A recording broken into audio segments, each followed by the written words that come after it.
Well, Mr. Douglas, very good of you to join us. Oh, please tell me, is the devil still pursuing you?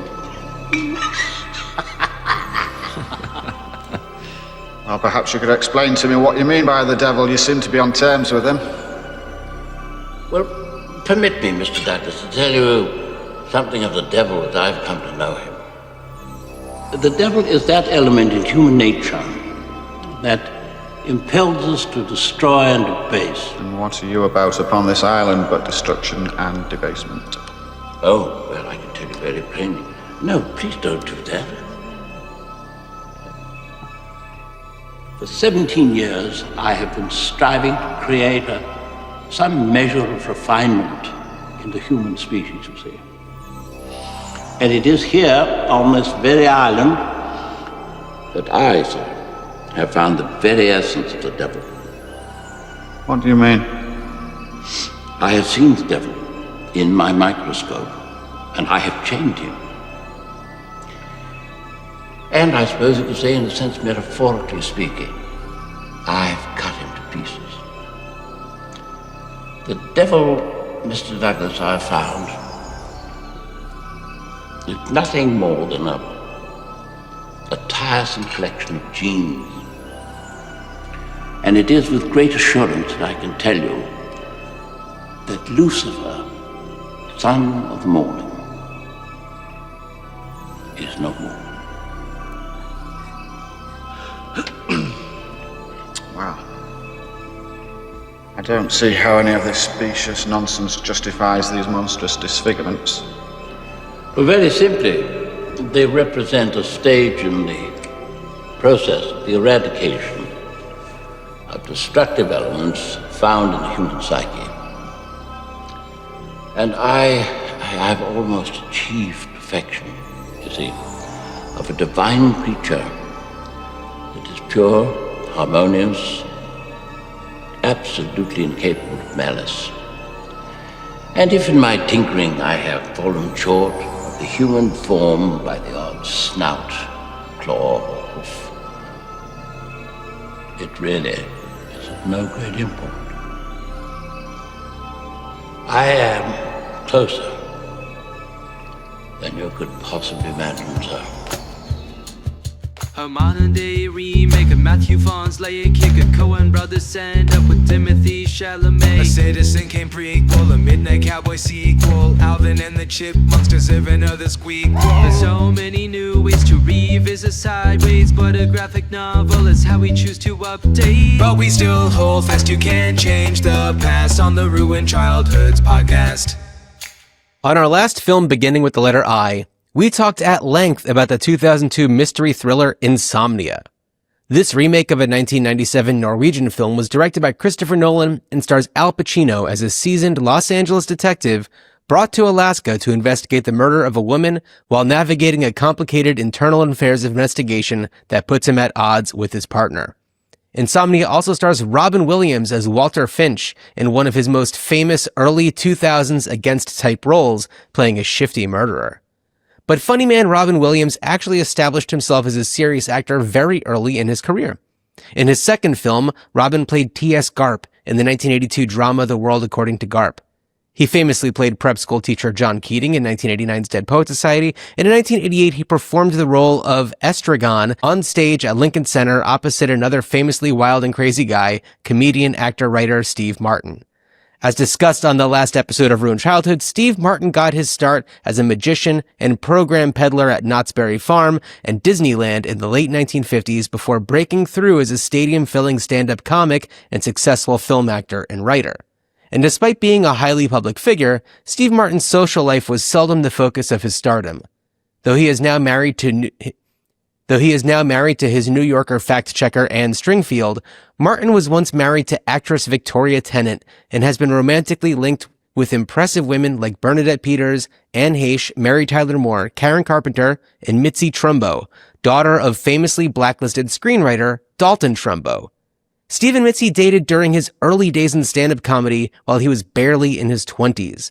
However, his relationship with Mitzi was allegedly cut short when she left Steve for Hollywood director John Frankenheimer. It was around this time in the early 60s that Frankenheimer released some of his first films, such as All Fall Down, Birdman of Alcatraz, and The Manchurian Candidate. Frankenheimer was a favorite among certain A-list actors of the 1960s, having worked with the likes of Burt Lancaster, Rock Hudson, Warren Beatty, Kirk Douglas, and Omar Sharif. Frankenheimer would also direct Hollywood superstars like Robert De Niro in Ronin, Ben Affleck and Charlize Theron in Reindeer Games, Robert Shaw and Bruce Dern in Black Sunday, and Val Kilmer and Marlon Brando in this week's film.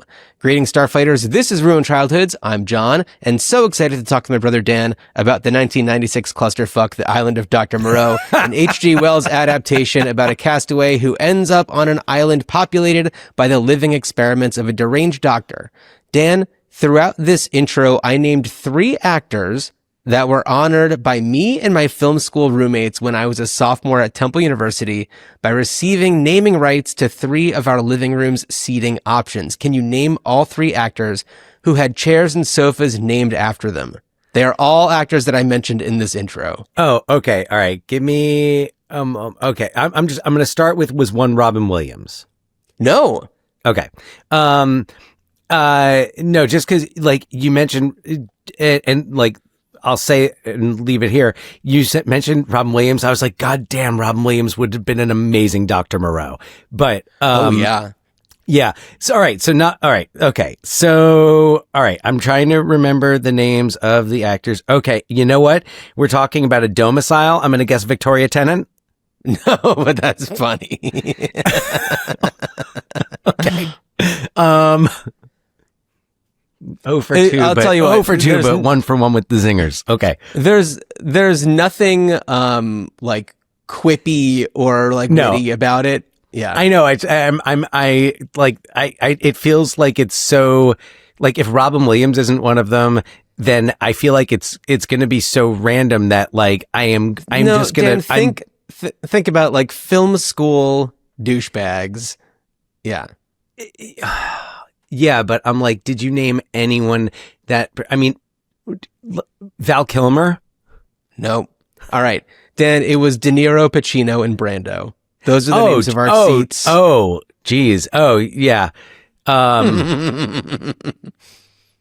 Yeah, you know what? I guess like this is a very, very long time ago. But I think about you at that time, and I don't necessarily think of you as like I wasn't the one that did the naming, okay. But I'm going to let you guess which seat was my favorite.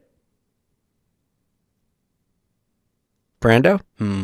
No. De Niro. Oh. De Niro. That was going to be my other guess. I ruled out Pacino. I was a big Taxi Driver guy. Yeah. So I had a fondness for De Niro, and I wasn't like a big Brando guy, and I wasn't a big Pacino guy.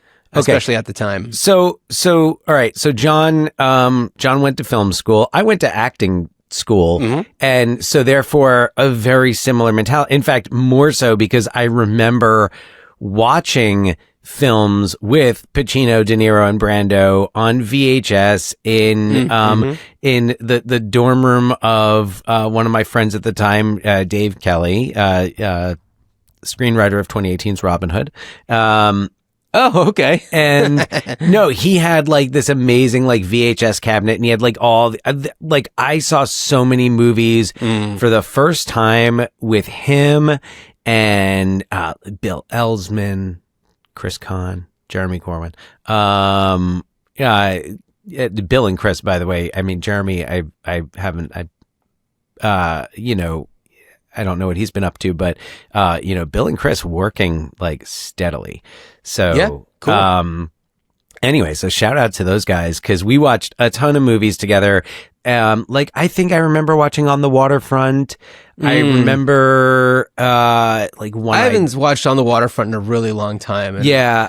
Especially after watching Island of Dr. Moreau, I do want to go back and check out the Brando movies. That's the reason why we Streetcar loved Marlon Brando. Like Streetcar Named Desire. Like, yeah. I remember I also used to love, like, I used to eat that shit up. Like, I'd tape it off TCM, like, if one of those movies was on, because it was all about, like, getting to know. And, we'll talk about another, similar legend whose filmography I was able to devour a little more quickly, on an upcoming episode. Okay. But similarly, just like getting into like, who are all these actors? And I remember at that time, the bias was a bit against Pacino. I feel like the Pacino appreciation was there for the first two Godfather films. And we're talking like circa 95. So like Donnie Brasco would be added to that list because I love his performance in that. And it's very understated, but like Glengarry Glen Ross, and in terms of like the flamboyant Pacino performances, Dick Tracy, which we've talked about, but like I hated the fact that Al Pacino won Best Actor for Scent of a Woman. I hated that he beat like the actual best performance of that year, Denzel Washington in Malcolm X, or like my kind of sentimental favorite, which was Stephen Ray in The Crying Game.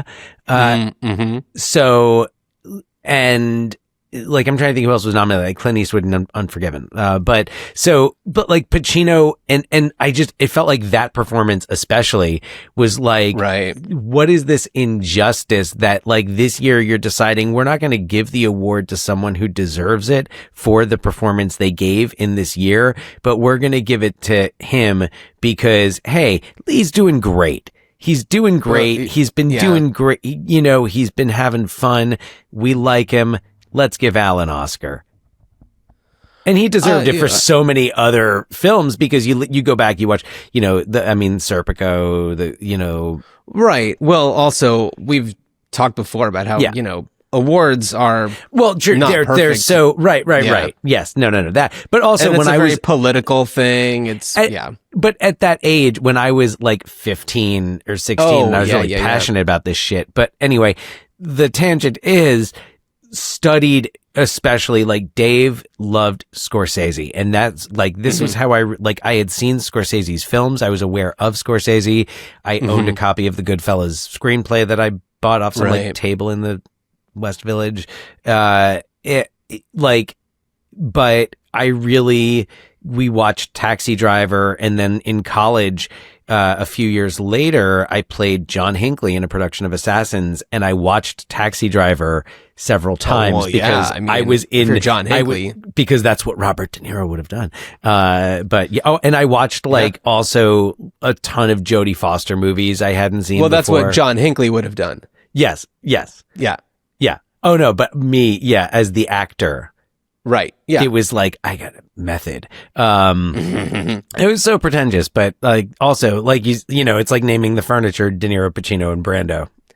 So, well, and honestly, it's like it wasn't like a pretentious thing. It was mostly just being goofballs. Well, yeah. And you're not naming them after filmmakers. It's not like you're like, take off your shoes before you sit on Kurosawa. Right. I think that for me, though, De Niro was a favorite because he was a little bit more nuanced, at least from like the exposure that I had to the films of these guys, where it's like Pacino to me was too much. Yeah. And now I see him in a different way. And this was actually right when like Insomnia was coming out. And so like maybe had I seen Insomnia in the theaters, I would have been like, ooh, you know what? I actually really loved that performance. And maybe I want to sit down on Pacino a little bit. But Brando was one that like never really struck for me. I've never been a big Godfather fan. And I feel like I think for so many people that's like a big thing. And you're not a mob movie guy, generally speaking. I'm not a mob movie guy, no. Do you like any mob movies? Are we like just I always try to give them more chances, and I understand why people like Goodfellas, but it's just like, and I can appreciate a lot of the artistic prowess that it has, and like, that big one-er shot when they're going to the Copacabana, like that's an amazing shot, and I get that, and Ray Liotta is really fantastic, and I understand why people are drawn to movies like Goodfellas, but it just doesn't do anything for me. Is there any like in the Venn diagram, and then I'll let it go. I want to know like what's the closest thing? Is it like a Coen Brothers? Is it like Miller's Crossing? Dan, you already know the answer to this question. The best, my favorite mob movie is My Blue Heaven. Okay, all right. Excellent. Great answer. No surprise. And I'll be honest, John, like we did kind of come full circle because you're right. That's what I was going to say, but I'm curious, and I don't know that we've necessarily gone into this. And it is the spiritual cousin to Goodfellas. Oh, absolutely. Yeah. Oh, so anyway, John Frankenheimer, I guess what would be the closest thing he did? I wonder, like, what's the closest? I mean, he worked with De Niro, of course, in Ronin, which is a great movie. Yeah, Ronin's good. You've seen Ronin. Yeah. I saw it when it was first on video. It's a fun, like, background movie because just like it's fun for the car chases, and you hear like, all the tough guy preening, and like, De Niro and like Sean Bean is in it. Yeah. It's, this is when De Niro is entering he's like entered his, like, I'm an older guy now. I mean, now he's in his I'm an old guy era, but like I'm an older guy and I'm like in an action movie. It's kind of like a, like The Equalizer or Nobody, where it's like, or even like a John Wick, where it's just like, all right, I'm a little past my prime, but I'm still doing all this stuff. He's there to have a little fun. Yeah. I imagine he's good spirited about it, which sure. Yeah. And of course we do have the score, the De Niro Brando, Brando's last on screen appearance in the score, which I want to say is 2001. Right. That's right. Which was Edward Norton, kind of like, the three generations of these like method actors. Right. Oh yeah. Big time. Yeah, Ed Norton, De Niro, and Brando. And I remember that was fun. Like Brando's appearance in that was fun. And yeah, Brando, and I know that we were steering things more to John Frankenheimer, but like there's those like kind of latter day Brando movies that can be very hit or miss, and I know that Freshman. For him, The Freshman's fun. There's that giant lizard in it. Everybody loves that. Haven't seen it in a long time, but Bruno Kirby, Matthew Broderick. Yeah. No, Penelope really Miller. Fun. I mean, Don Juan DeMarco is a much lesser, but it's like seen that one in a while. Yeah, it's not good. But it's just much like the Island of Dr. Moreau. It's like, let's bring in this big name guy, and get some attention that way.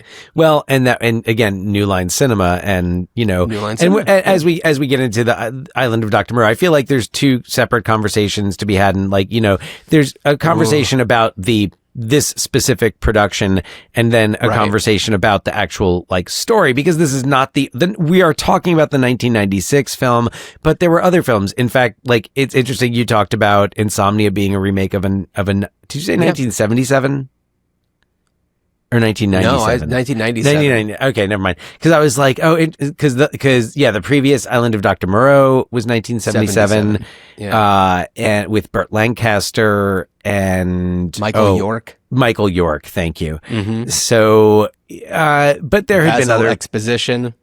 Yes. Yeah, it's great. I use that whenever I show the old 1960s Romeo and Juliet in my freshman English class. Oh yeah, Tybalt, right? Yeah, when he comes on as Tybalt, I'll be like, "Who knows Austin Powers?" All right, see, it's Basil Exposition. Yeah. Yeah, and there's like 3 kids that know it, but I know, I fear that number will be dwindling more and more. But this is not the last that we're going to talk about Austin Powers on this episode. Anyway, so keep on going. Oh my God, yes. So hey, New Line Cinema. So there's 2 separate conversations we had, because there's this production and this specific film. Mm-hmm. So this specific take on it. And then I think then the other conversation is just in general about the story. And I think that leads us into where will we go? Because on this podcast, for those who are new, welcome to our island. We kind of talk about what should be should there be a next incarnation or a take on, this story, not this film specifically, but where do we go from here? The H.G. Wells, right. Yeah. So I think, but like then that's also But also, you didn't mention the 1930s Island of Lost Souls, the first Right. adaptation. Oh. So this is Did you watch that well-worn one too? territory. I did not. No. But I did watch the 77 Island of Dr. Moreau. How was it? You know what? I thought it was a lot of fun. It's definitely very different from the 96 Island of Dr. Moreau. Yeah. Of I course. mean, in a lot of different ways, but there was, of course it starts out the exact same way. It's somebody on a very tiny little rowboat marooned out in the middle of the ocean and Right. starving and, Right. whatever. And so it's like, okay, so far 1-to-1, we've matched it. And then from then it just splits off and it's completely different. But, in that one, it's like, Burt Lancaster and the Montgomery character, like they are around like the whole time. And it's less of a story about, an uprising and more about deception and, following the letter of the law, which Right. is that you shall not like spill blood or whatever. And because, Michael York's character, who's I think a different character name in that version, but he first of all is injected with some sort of animal serum and is transforming into an animal, Right. And but also is in a position where he has to kill. I don't remember if it's an animal or Montgomery or Dr. Moreau or whatever, but like because he has killed, he is guilty. And so it's less of a one of us situation and more of a, if you break the law, you toast. And I know that like there's a lot of aspects that come up in the 77 version that have been super influential on other pop culture. I mean, and I don't know if specifically this is in the book, but I know that these things were, because of the 1977 movie, inspirational for like the band House of Pain gets their name from the Island of Dr. Moreau, because if you break the law, then you go to the House of Pain. And, Are We Not Men? Like Devo gets that from the Island of Dr. Moreau. Oh, Yeah. no kidding. Yeah. So that's either from the 77 film or the novel. I believe that it's been on record that it's because of the movie that it caught the attention and became what it became. But And timing makes sense. I'm pretty right, exactly. So it's like I'm pretty sure that those were aspects of the novel, which was in the late 1800s, maybe in the 1890s that came out. I don't remember the exact. I'm sorry, I lost. publishing date. I'm looking up. The House of Pain's in the novel, and in the Right. film. So Yeah, but I know that House of Pain specifically got it from the film. are you suggesting that they are not literary enthusiasts? No, it's just that they've gone on record saying so. I know, I'm kidding. So I'm sorry. What were you? Oh, no. I was just commenting about how the 1977 film was, a little bit more influential than some might give it credit for. Yeah. And I think that the drama and the trauma brought on by the 1996 film has kind of erased some of its predecessors from history in a little bit, and it lives in its own infamy. Even apart from the novel, where it's become its own monster, really. Oh, yeah. Yeah. I mean, when you say the Island of Dr. Moreau, I think a lot of people who have not seen the movie think of the movie. I remember it being released on VHS. I was working there at the West Coast Video, and I remember my the assistant manager there, Don, who was really cool and fun to work with. He would come up with these great nicknames for all of these movies, and so we would alternate between the Island of Dr. Moron, less clever, and the Island of Dr. Mario, which was a lot more fun. So That is fun. Yeah. We had, oh God, God, what were some of his other? Oh, what was My Neighbor John Turturro instead of My Neighbor Totoro? Yeah. Oh, yeah. Which that works. I would love that take on it. But anyway, I remember it coming out, and I remember it being in the theater, but I also just remember all of the bad press about it. I had no idea to which depth the production was troubled, which holy cow, folks. So John and I both also watched the documentary Lost Soul, which is the story of the Richard Stanley, who this movie started as his concept, his pitch, his film. And there's so much more than just that. What? Okay. So, I know that. Okay. So just to kind of keep things a little organized. So this documentary came out in 2014, and clearly a lot has happened since then, for Richard Stanley. And also, I think that just like the legend of Island of Dr. Moreau, because we, in the, several years ago when Val Kilmer released his documentary Val, touches upon the Island of Dr. Moreau. And it's not like he's apologetic about it, but I don't know if it's like revisionist history or just like, consider my side of things, but there's some other things that kind of go into it that aren't brought up in that documentary. But, what were some of your favorite takeaways from that documentary? Because I feel like we could just go point by point and talk about everything. So please tell me. I kind of had the same question for you. And also, I'm like, before we talk about the documentary, would it make sense to give a synopsis? Give a synopsis, please. Yeah, go ahead. Just because we'll talk about I'm sure we'll talk about the casting, which, So a synopsis for your reference. After the sinking of his ship, a man named Douglas is rescued by Montgomery, the caretaker of a nearby island, and brought there to live until he has an opportunity for safe passage back home.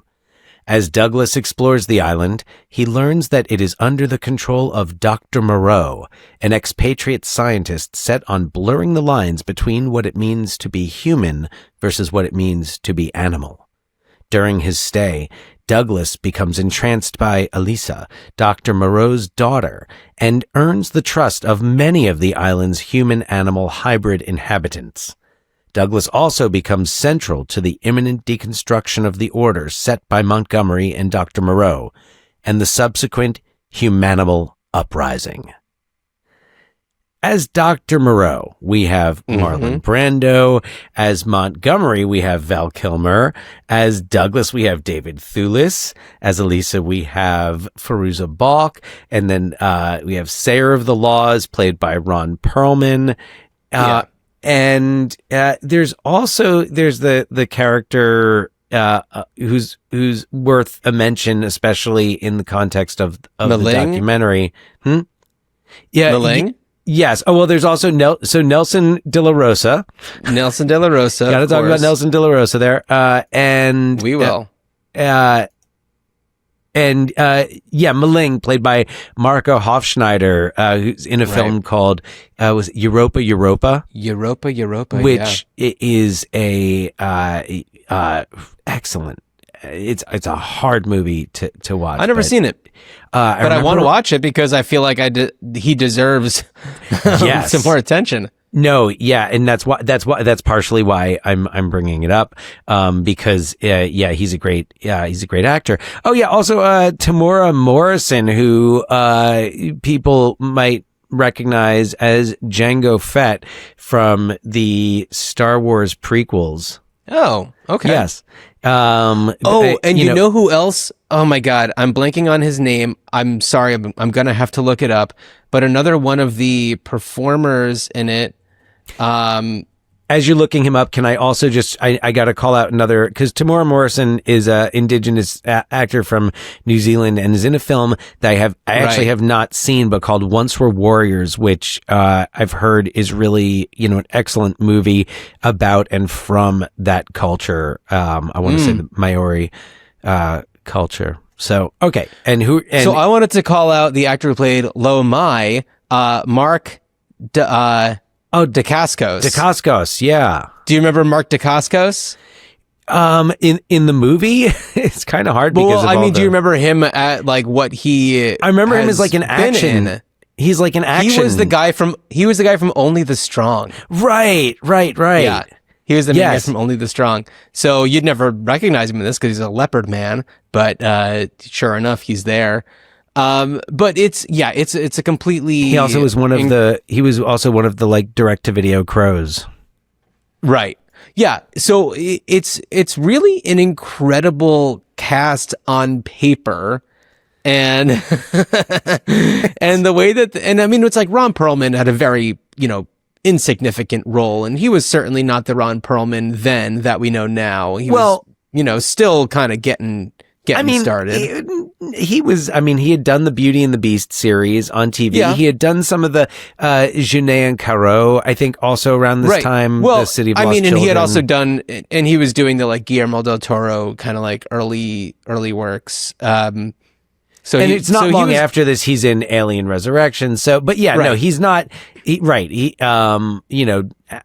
is. But I think that because of Beauty and the Beast, it was just like, oh, this guy can handle wearing prosthetics for a while. Oh well, and also like he kind of has that. He kind of has that appearance. It's a natural fit. You don't look at and you're like, oh, interesting, Ron Perlman in this. Okay, right? Yeah. So the sayer of the law. But yeah, so let's see. So big takeaways from Lost Soul is that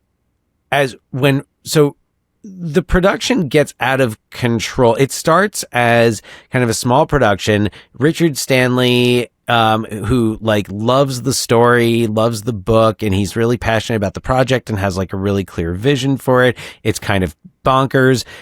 He's also made a couple of low budget horror movies, Hardware and Dust Devil at this point. So he's got like, he's got some following and a reputation in that like niche film, area where like New Line, that was kind of, New Line's bread and butter. So they, so Richard Stanley gets this project off the ground. Like he originally wants like Jürgen Prochnow. I'm sorry, I did not pronounce that correctly. Right. Like from Das Boot. Yeah. But like he's not looking for this to be like a big Hollywood superstar production. No. He wants to go off and make his movie for, whatever, like, 8 million or I don't know if it was even that, but, and then it starts to kind of like go a little haywire, and I'm not going to get into the casting, department of it, except for that where Richard Stanley is about to, he finds out that Marlon Brando has signed on to play Dr. Moreau and that Roman Polanski is going to direct, and Richard Stanley, it tells New Line, he's like, look, you have to give me a meeting with Brando. And you like, right, because he's under the impression that he's going to be directing it, and he's finding out, oh no, there's going to be another director. Yeah. He's like, look, Brando has final say on this, and you need to give me a meeting with him. So they're like, fine, because they're like, Brando's just going to shit all over this guy, and we'll send an executive, to make sure it happens. So Richard Stanley is connected to the London witchcraft community and has a warlock friend named Skip. That's his nickname. Skip Featherstone. Skip Featherstone. So he asks Skip to help him out, and he's like, I have this meeting with Marlon Brando and I need it to go well. Like, can you do something? So as he is going to Marlon Brando's house, compound, thank you. That's a much more appropriate word. With this, New Line executive, doesn't matter what her name is. It's okay. Anyway, all apologies. But so they go to Marlon Brando's house. Meanwhile, Skip is in London performing this ritual. Yeah, he's gotten his coven together. Yeah. And they're performing this ritual while this meeting is happening.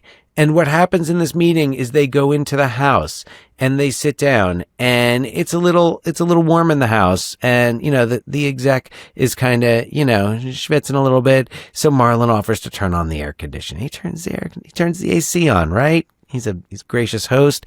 And she says at one point, she's like, if the AC goes any, if it gets any cooler in here, I am just going to fall asleep. Now, this sounds much more nefarious than it ends up being. Right. Yeah. So Marlon cranks up the AC a little bit. She falls asleep, and they end up having like a really frank discussion about, and Brando's, loves his ideas and is really into like the Richard Stanley's ideas. Well, if I may interject, I feel like it's also important to talk a little bit more about Richard Stanley's family. So first of all, he was raised predominantly by his mother, who was an anthropologist, and so he was born in South Africa, and she kind of introduced him a lot to like the world of like witchcraft. And so that's how he became like aware of people like Skip Featherstone. Oh, right. So Yeah, his mother, who's like written books about, witchcraft and things like that. It's like, oh, it's very obvious that he's going to also latch onto that kind of thing too. But also, Richard Stanley's great grandfather is allegedly the person who influenced Conrad to write the character, the Colonel Kurtz character, in Heart of Darkness, and who H.G. Wells accused Conrad of stealing the idea for him about Dr. Moreau. So there's already this like Dr. Moreau, Colonel Kurtz, played by Marlon Brando in Apocalypse Now, connection. Yeah. And so when Richard Stanley approached Marlon Brando by saying like, this is kind of a continuation of the story of Colonel Kurtz, it's like a different, two sides of the same coin. Colonel Kurtz, a character that Brando's just fascinated by still. Yeah. That's what gets him in, and it locks him in. And he's just like, okay, I like this guy because he's speaking my language. And the fact that the conversation got to this point, it probably would not have happened had the New Line exec stayed awake. Yeah. So, this meeting ends up that everyone at New Line is expecting to go horribly for Stanley goes wonderfully for him. And totally. And he's now, so Richard Stanley's directing the movie, and so they go to cast, Douglas. So they cast Douglas. Yeah. So for Douglas, because first it was Bruce Willis. It was Bruce Willis, right? Yeah, as Douglas. So, and then came Bruce Willis's divorce from Demi Moore, right? Which according to him, prevented him from leaving the country. Anyway, sorry, I want to get back to my takeaways. I want to stay on target here with Lost Soul. So that was my one. That whole. He had his warlock friend Skip. And then my second favorite Richard Stanley story is, okay, so fast forward, he starts making the film. There's all these casting issues that we will get into later. But including, I find it so funny that at one point, Rob Morrow was involved, not playing Dr. Moreau, but as Edward, which is also like a fascinating choice on so many levels. I like Rob Morrow, but no. But okay, so Richard Stanley gets fired. Yes. And he kind of he already has a reputation for being unpredictable. And I think they said he made some comments that maybe led them to believe that he might try to burn the set down. Sabotage things. Sabotage it. He had become close with the local indigenous population. Because he came to their land. Them. And I was going to say, because he comes to make a film on their land and wants their involvement and wants their, shows their respect and is doing things, and honors their traditions. So he has them as allies. And so he disappears. He's supposed to. So they're like, they send someone to take him to the airport, Right. to take him to the airport and put him on a plane. And again, the New Line HR department is getting a phone call because they brought him to the airport, but he was not on that plane when it landed. Right. In Los Angeles, or wherever it was going, but London, maybe. I don't right, because they were in Australia. Yeah. So and then months later, as they're bringing in all of these like off the grid hippies living in like the rainforest, Additional extras, yeah. Right. They're bringing these, and they're like, yeah, no, there's this dude who's like living out there. And like he was like ranting about stuff about he's saying Val Kilmer ruined my life. Val Kilmer ruined my life. And they're like, and a couple of the guys who had been working on the crew, and had a loyalty to Richard Stanley. Right. They kind of went off and like found him, and he had been living on a farm owned by a farmer who did not have the use of his legs. Mm-hmm. That's how it's described in the film. And they sneak him on set. He's just getting stoned all day. And yelling about Val Kilmer. Yeah. Oh, yeah. And they're like, it's Richard. And they bring him back, and he's in the movie. Okay, but something also important to mention is that when he was let go from the movie, they gave him this pretty sweet deal of like, we'll pay you your full salary, but there's essentially a restraining order against you from the production. So you have to stay, further than 40 kilometers away from the set or something like that at all times. And so because of that, he had to be completely disguised at all times. Nobody could know officially that he was there. Which on this movie, with almost all of the extras wearing some type of prosthetic or like half animal thing, was not hard. And there were enough people who liked him and kind of felt like he got the raw end of the deal.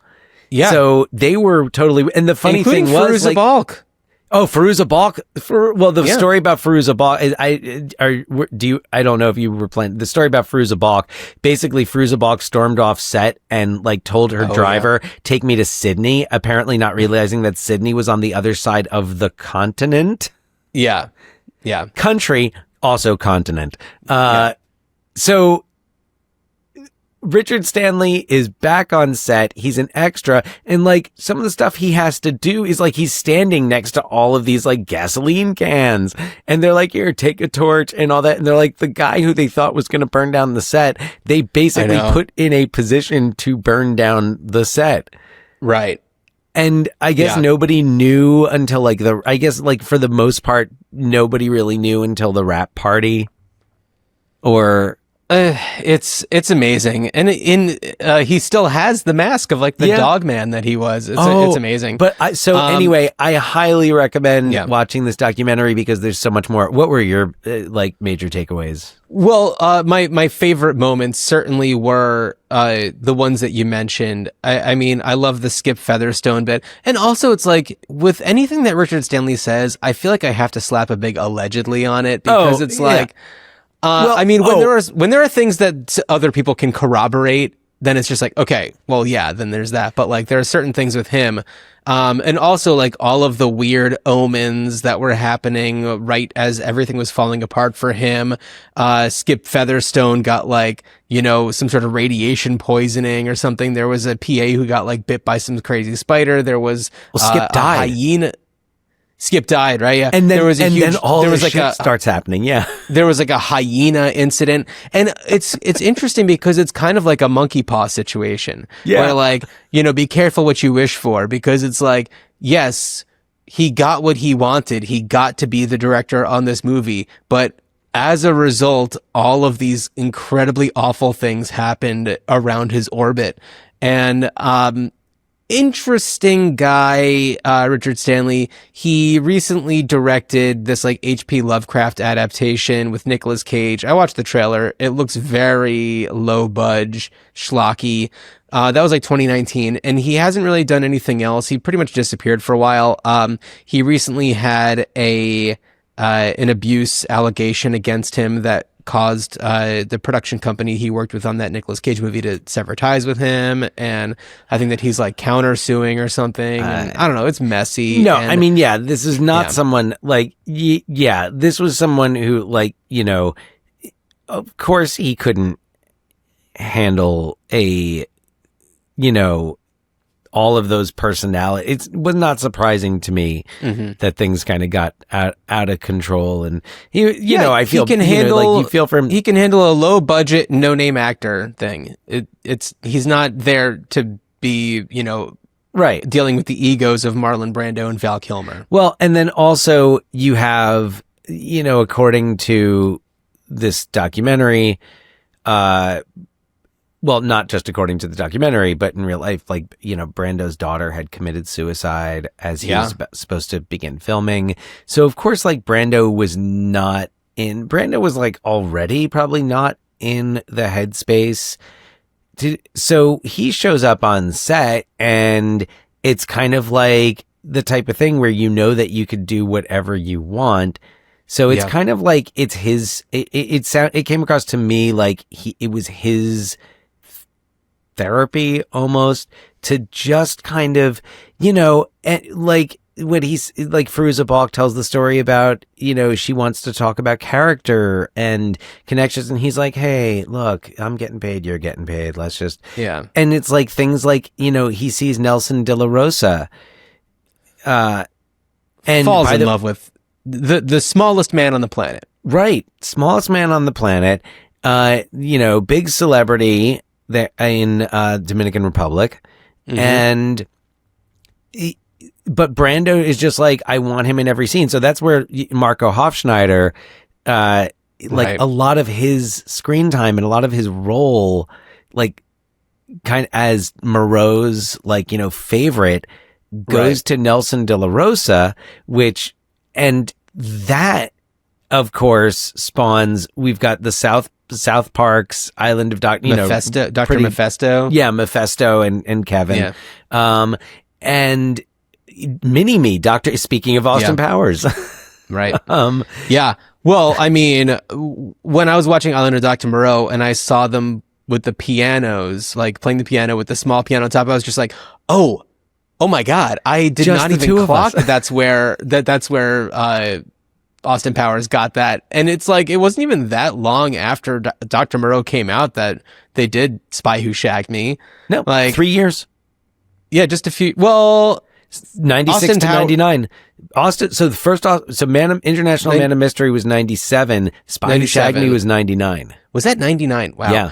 So for it to be that quick of a turnaround to like be like, that's what we're doing, that's hilarious, and it's so memorable, it's so perfect. But then when you see it in Dr. Moreau, you're just like, oh my God, this is amazing. But it comes from nothing other than Marlon Brando wanting to be in scenes with this guy. And so, and allegedly it's because he basically said to De La Rosa, like, you know, I can speak some Spanish, and he said some gibberish, and De La Rosa was just like, sí. And then he was just like, this one I like because, you know, it's somebody who just is going to agree with Marlon Brando no matter what. And then, right. And then it's Brando's idea to like have him dressed the same as him all the time and just with him at all times. And and it's Brando's sponging idea, his sunscreen off.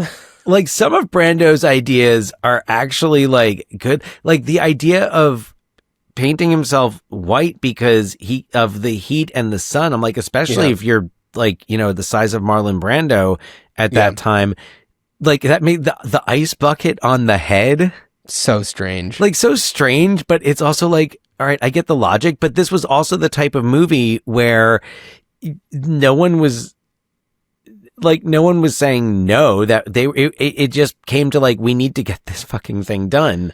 Totally, absolutely. They were on a very tight timeline, and everything was already going haywire. And just to speak a little bit about the '77 Dr. Moreau, Burt Lancaster looks like a doctor. He looks Right. like somebody who's like coming from a background of intelligence, Right. No, and not just like a weird monster maker. Right. No, he could have been the pediatrician. Absolutely, yeah. That's Burt Lee's grandpa. Yeah. But so Val Kilmer, who's initially cast as Douglas, replacing Bruce Willis, but then doesn't like the part and is more interested in Montgomery. It's not. No, what happened, and this is still allegedly, Right. but he wanted to be working like 40% less of the time. Like he just didn't want to be in have as many shooting days.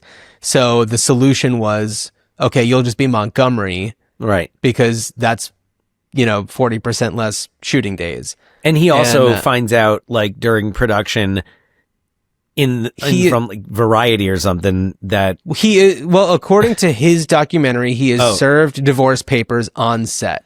Oh, okay. All right. Yeah. That's what he says. We'll go with that.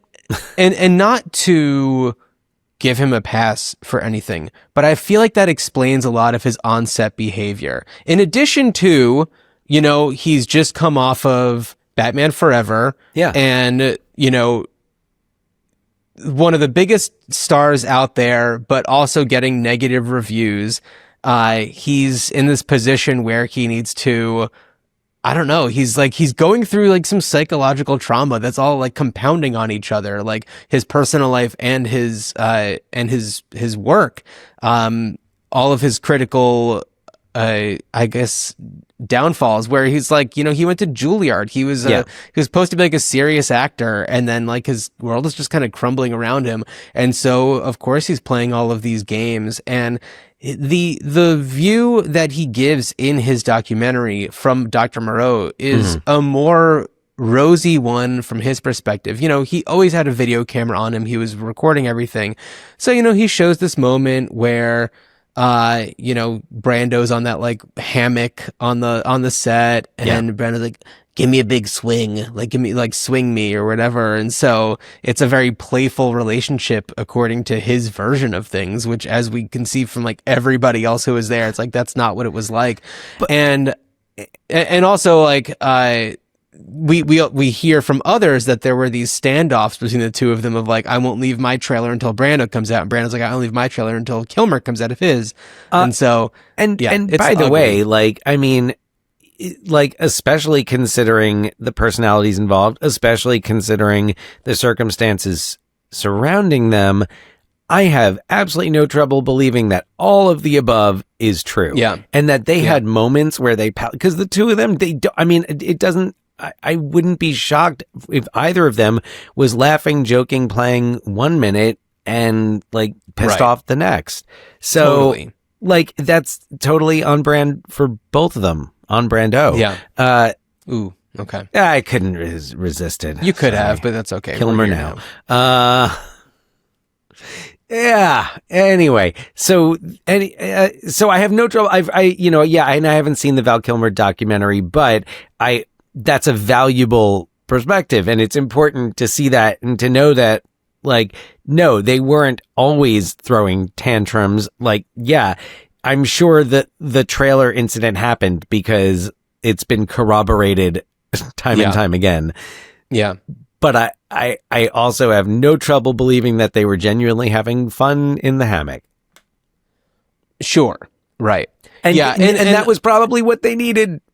Yeah. And I also feel like Kilmer in his documentary is trying to paint things in a more negative way against Brando. Like, he's focusing on things like how, everybody is thinking that Brando's on set, but it's actually like his stand-in, just like caked in all of like the white makeup and everything. This guy Norm. Right. And, they're just like, afternoon, everybody. Brando. Yeah, exactly. And he's also, of course, throwing stones at Frankenheimer, who, granted, did not have any reverence for this project at all. For him, it was a job. Yeah. He was certainly on a a major career downturn at this point. And so I think that the line from Kilmer was, John Frankenheimer can say action and cut all day long. It doesn't make him a director. Right. And yeah. I also remember the story about Val Kilmer when Richard Stanley was directing, and he actually stepped out to give direction, and Val Kilmer was like, no, you see, the actors stand in front of the camera, the director stands behind it, which I have no trouble believing that either. Yeah. Yeah. But one thing that we didn't talk about at all is like David Thewlis, who, thank God for him, because he makes this movie watchable. Oh, yeah. He's so good. We love David Thewlis. We love David Thewlis. And this is still, super early in his career. He's done mostly like British, like Mike Lee, Naked, which was, I think, 93. Right. Yeah. And, this is, of course, before The Big Lebowski. Right. Where we'd all enjoy David Knox Thewlis Harrington. there. The video artist. Yeah, Knox Harrington. And then of course, like the Harry Potter movies and stuff. And David Thewlis, and then the Fargo TV series. He's so good. Yeah. And so, speaking of that, I know that Noah Hawley is behind the new Alien TV series. Yes. And so I'm just like, if Noah Hawley's behind it, I have to watch it. I've watched the first episode. I have not. Is it Noah Hawley? Does it fit with the Noah Hawley vibe? TBD. I've only watched the first episode. Okay. Fair enough. Yeah. And it's something a little, it is something a little different. And sure, I think I will say I think there's probably a little more like property control on. Got it. So got it. Yes. Okay. But yeah, David Thewlis, who comes on board after Rob Morrow. Right. And I can see, I'm sure that Rob Morrow would have been great. We loved him in Quiz Show. We talked about him on that episode. Certainly had his moment with Northern Exposure. But like, to be a marooned on a boat, guy, like I believe David Thewlis more. Like he's scraggly. I feel like Rob Morrow, like I have a hard time imagining him scraggly. Right. Yeah. Right. But I have a hard time imagining him malnourished from being out at sea. Yeah. And even like Michael York pulled that off in the 77. Like that kind of worked for me. But yeah, Rob Morrow, I don't know.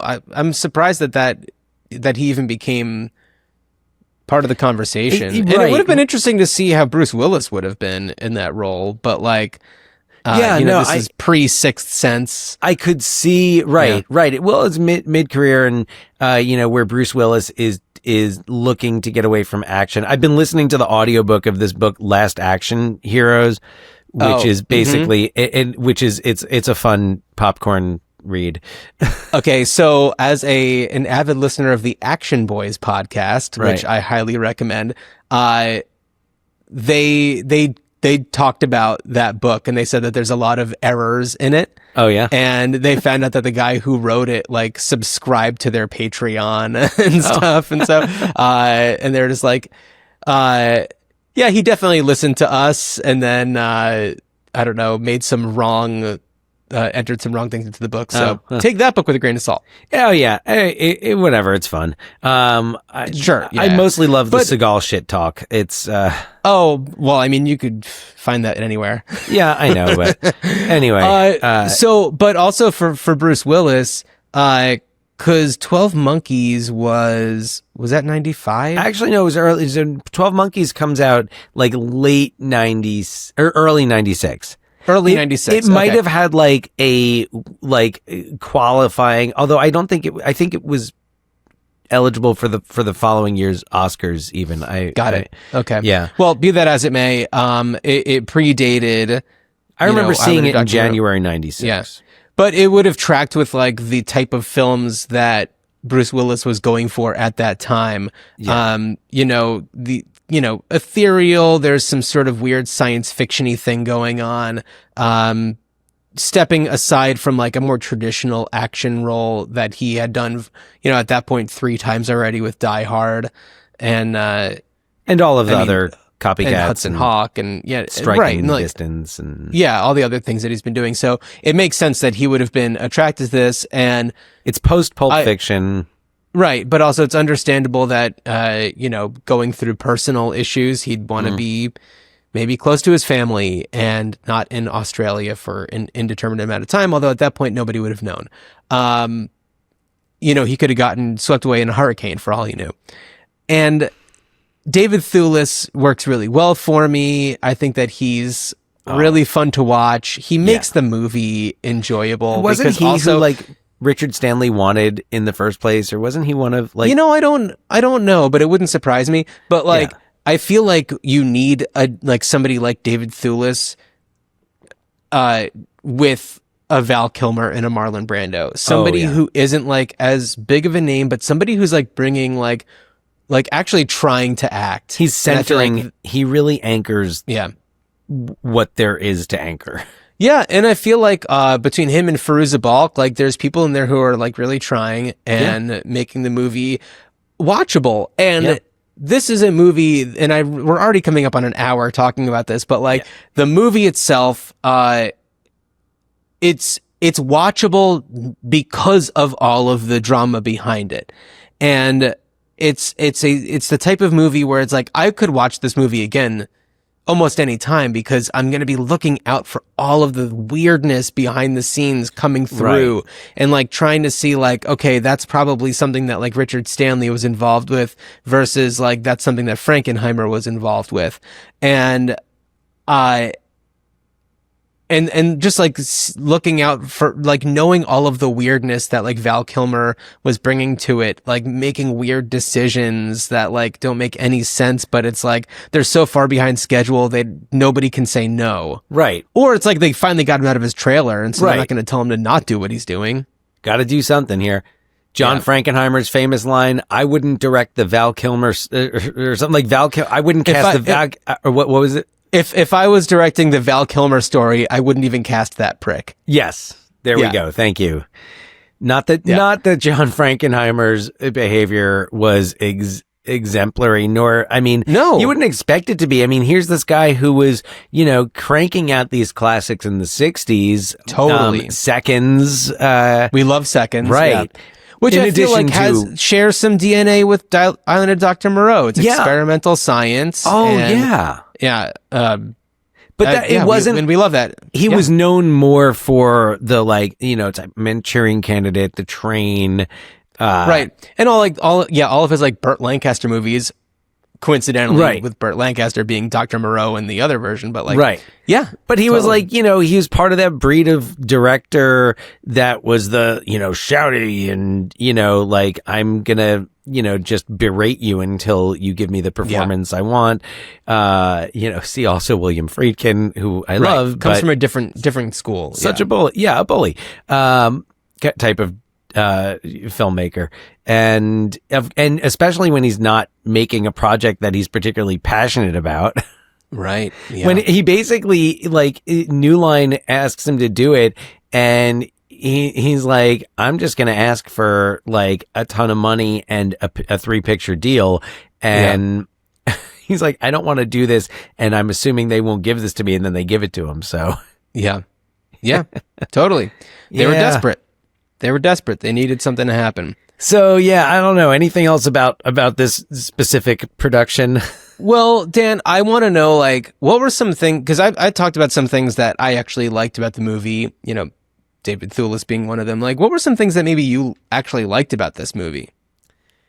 That have nothing to do with the production. Things that I actually liked about this movie, other than the presence of David Thewlis. Yeah.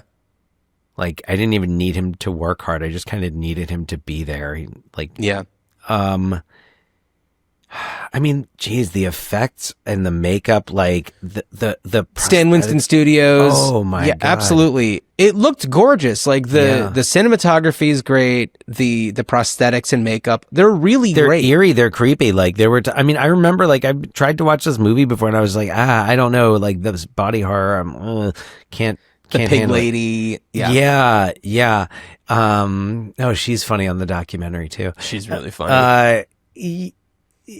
Yeah, what else did I like about it?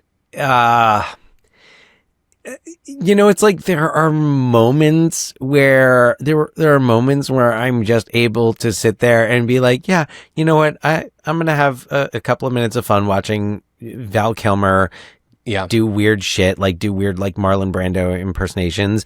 I'm going to have, just enjoy Marlon. And hey, it's Marlon Brando. And like, the legend, who kind of has earned the right maybe to just, not necessarily to like take over a production and mess with people's lives and careers, but, who's kind of like, hey, you know what? I don't need Marlon Brando to give me On the Waterfront at this stage in the game. Like, Marlon Brando with an ice bucket on his head. Okay. Well, and there's the thing that they talk about on the documentary where like he had this idea where he wanted to like take time off and do like all these rewrites and make it so that like Moreau's always wearing a hat, and at the end of the movie he takes the hat off and he has like a dolphin head. Oh, yes. Yeah. So like Brando, look, he ended up being not what we were promised at the beginning of his career. He ended up being somebody who stopped caring about the craft. And it's just like, after his work with Coppola, basically, it was diminishing returns. Yeah. And so, we get what we get with him, and also understanding that he's going through a very emotional time with the loss of his daughter right before production. And so, you enjoy his performance of Dr. Moreau for what it is and the spectacle of it all. And right. And so the comparison I'll make here, pro wrestling fans, it's kind of like if you were watching a Ric Flair match in, the later days of his career, but you're watching it and you're like, yeah, he's not moving the way he used to. He's not, he is not performing at that level, but you're still looking for shades of it. You're looking for hints of it. You're looking for just that little twitch of Stanley Kowalski coming out. Maybe not in Dr. Moreau, but that like even that bit of Kurtz, which right, like and so you're looking for that spark in there, and it's kind of like what you could see even in Ric Flair's WrestleMania retirement match. I know he wrestled some matches after that, but I haven't seen any. But his match against Shawn Michaels, and Shawn Michaels says, "I love you," and then super kicks him. Okay. I love you. I'm sorry. Super kicks him. And then pins him for the 1-2-3. But even in that match, you saw there were the shades. There was like what the Ric Flair always did. And there was something of him in that. And maybe the ratio for Ric Flair in that match was higher than the ratio for Marlon Brando in The Island of Dr. Moreau. But that's so the answer to your question is, I guess, like, I guess I could find moments of that in the movie, but otherwise, tech, like, the people who worked on it, bravo. Like, I applaud every single crew member, they worked their asses off. All of the extras, the ensemble, all of the other, minor characters, like, they gave it their all, and they were working against all the odds. And so, congratulations to them. Yeah. Oh, absolutely. Yeah. So Dan, all right, here's the big question. What would you do with Island of Dr. Moreau? Okay.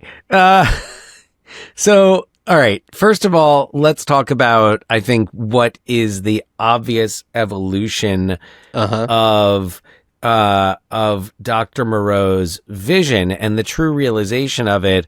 A series that already exists on PBS Kids, Daniel Tiger's Neighborhood, in which humanimals coexist with humans. Yeah.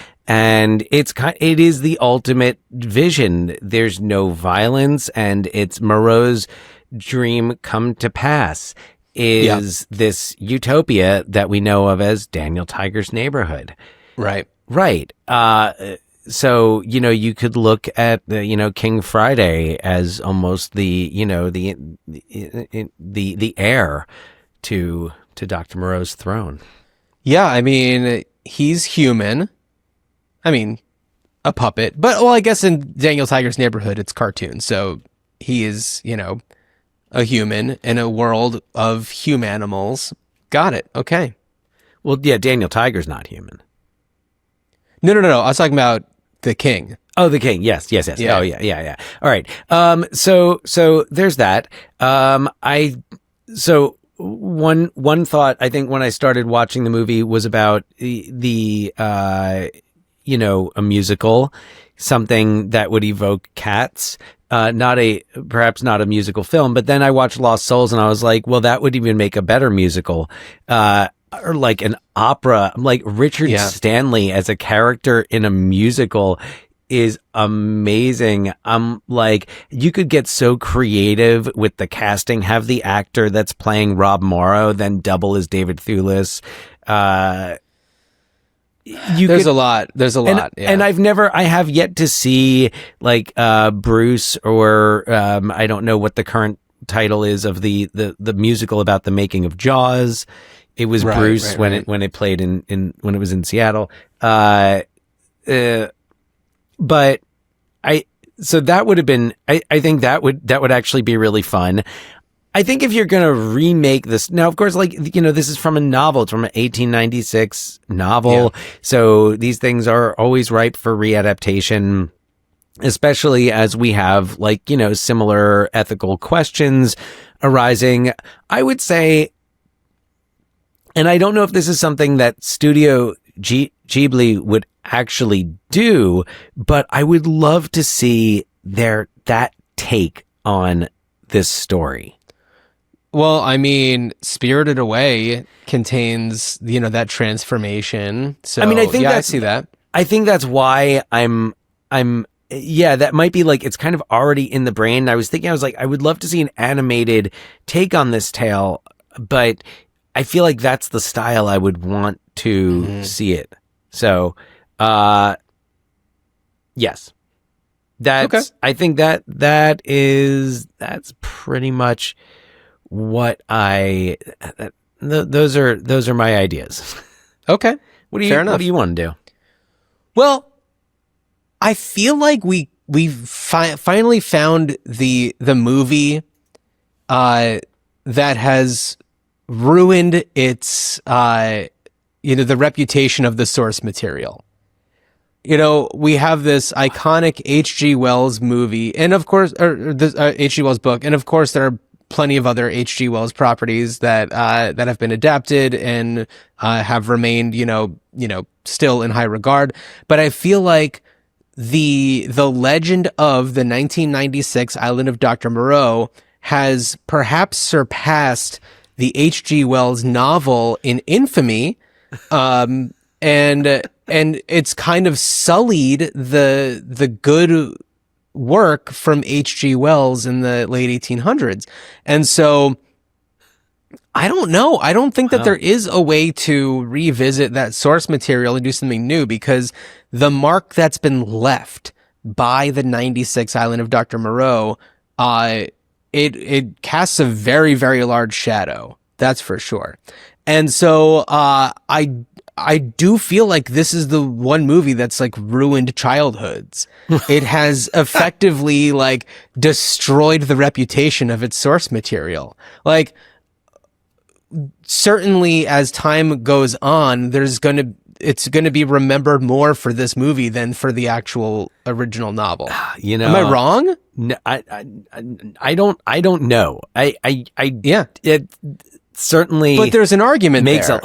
Definitely. I mean, and yeah, I wouldn't say this about so many other, movies that have come out that have been adaptations where it's just like, well, but the original still is, you could still perfect. Right. And so, but this one, it's like, it's been messed with too much. It's been mangled. Like, it's been Dr. Moreau. Wow. And it's been like completely, twisted beyond recognition. because we have, as you said, because we have, it's gotten the South Park treatment.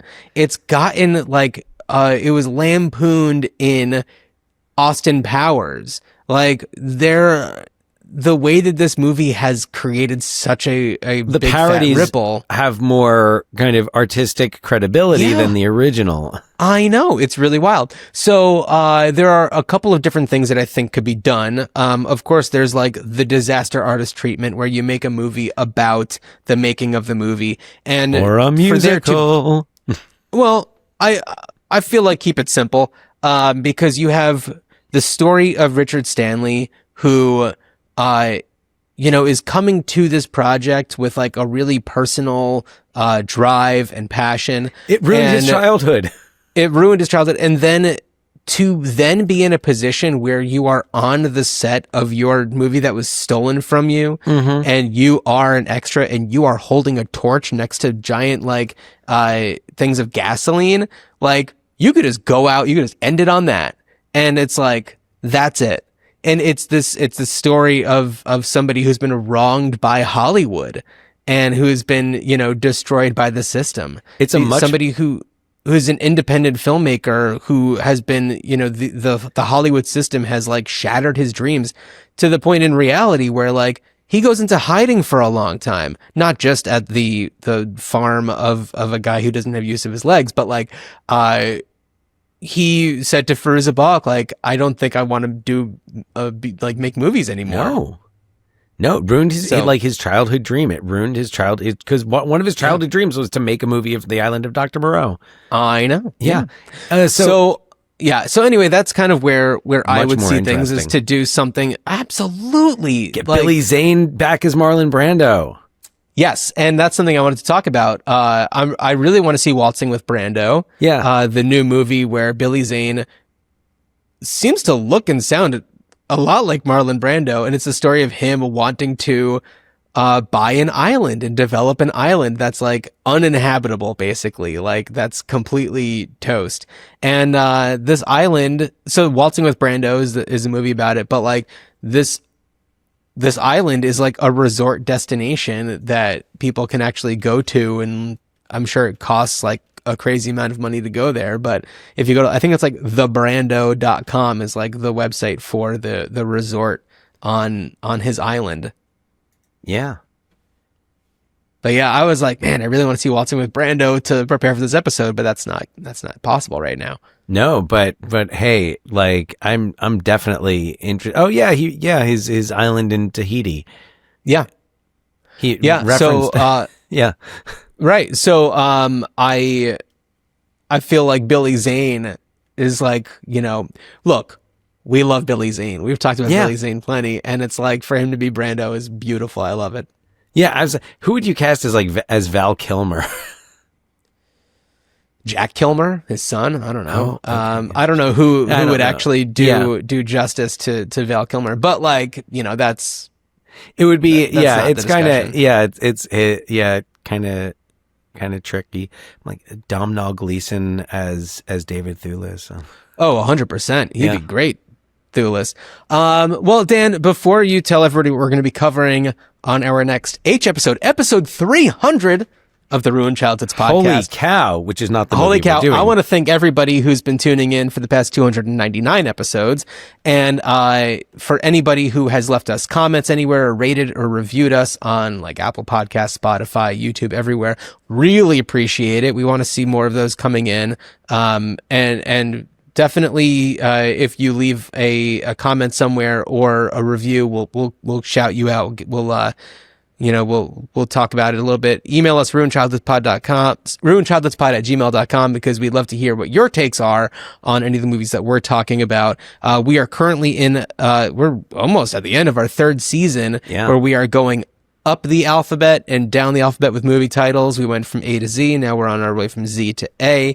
Island of Dr. Moreau is our second I movie. Dan, what is our second H movie? Our second H movie, we're bringing the H's with Harry and the Hendersons from 1987, directed by William Deere, starring John Lithgow, Kevin Peter Hall, Melinda Dillon, Don Amici, M. Emmett Walsh, David Suchet, Lainey Kazan. Yeah. I was going to say and Bigfoot, but I said Kevin Peter Hall. So You said Kevin Peter Hall. Absolutely. I am so excited. I And can't the believe it's city taken us of 300 Seattle. episodes. Yeah, exactly. I know. I can't believe it's taken us 300 episodes to get to Harry and the Hendersons, but I feel like for a podcast that started episode 1 with Short Circuit, Yeah. To have like kind of a monumental episode be something I think of the same ilk. Yeah. It feels appropriate. absolutely. Absolutely. A movie of our childhoods. Yeah.